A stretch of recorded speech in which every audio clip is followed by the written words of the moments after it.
You know that feeling when you're trying to read something important and your mind keeps drifting toward your phone? You tell yourself to focus, you try harder, but within seconds you're back there again, pulled toward the notification icon, the unread count, the possibility of something new. And it's not even always a notification. Sometimes you just feel the urge to check, like your attention is leaning away from you.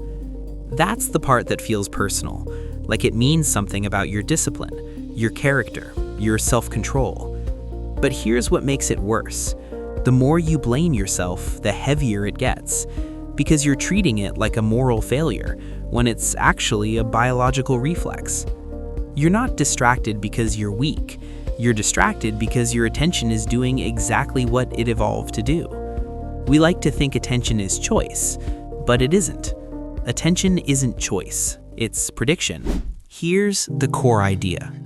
Your brain is not a camera recording the world. It's closer to a prediction machine. It constantly builds a model of what's about to happen next, what you'll see next, what you'll hear next, what you'll feel next. Then reality arrives, and your brain compares. If reality matches the prediction, your brain spends very little attention on it because it's already handled. It's efficient, it saves energy. But if reality doesn't match, if something is unexpected, attention spikes. That spike is not random. It's the brain saying, this matters because it updates the model. This is how learning happens. It's also how survival worked for most of human history. If you heard footsteps behind you when you expected silence, that mismatch mattered. If you saw movement in the grass when you expected stillness, that mismatch mattered. Attention didn't go to what was important in an abstract way. It went to what was surprising, what didn't fit the prediction. And here's the strange part. The more predictable something becomes, the less attention it requires. You stop noticing your breathing. You stop hearing the fridge hum. You stop feeling the chair under your body. Not because you're careless, but because your brain got good at predicting those signals. But your phone? A vibration could mean anything. A notification could be nothing or something socially urgent. A feed refresh could reveal something new. Each check contains uncertainty, and uncertainty creates prediction error. So when you try to focus, you're not fighting laziness, you're fighting a nervous system that prioritizes mismatch. Your brain doesn't chase importance, it chases prediction error. In older environments, prediction was easier. The world repeated.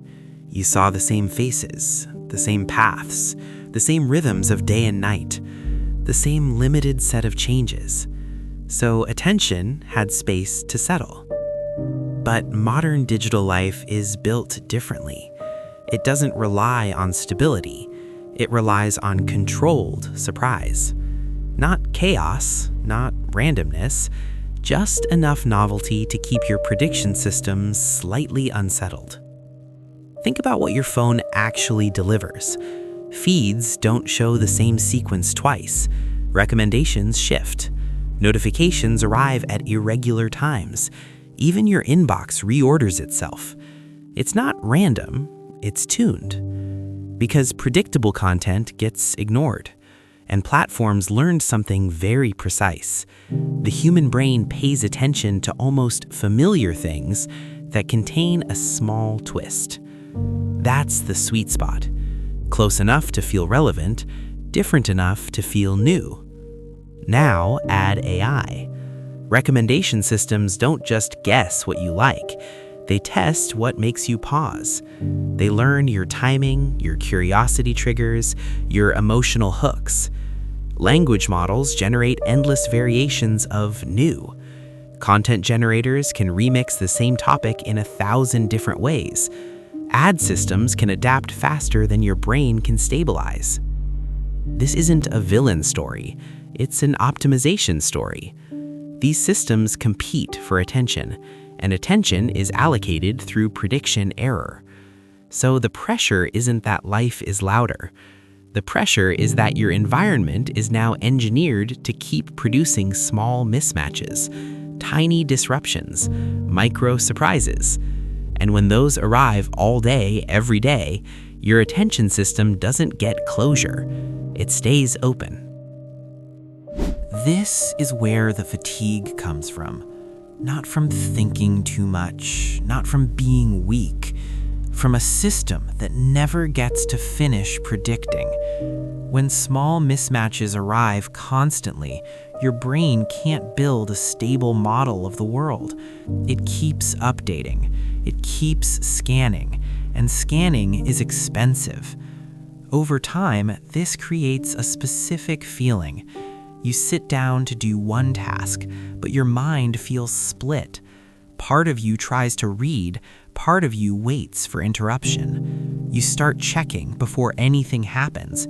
You refresh before you're bored. You open an app without deciding to, because your brain learned a new prediction. Unpredictability is coming, so it prepares. That preparation can look like anxiety, or restlessness, or overthinking, or a constant itch for something else. And when your brain is stuck in that mode, focus feels impossible. Not because you're broken, but because you're adapting correctly to an environment that keeps changing the next moment. Nothing explodes, nothing dramatic happens. Things just quietly weaken. Your attention doesn't shatter, it thins.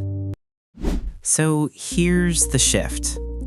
If attention is prediction, then lack of focus isn't a character flaw. It's a nervous system reacting to constant mismatch.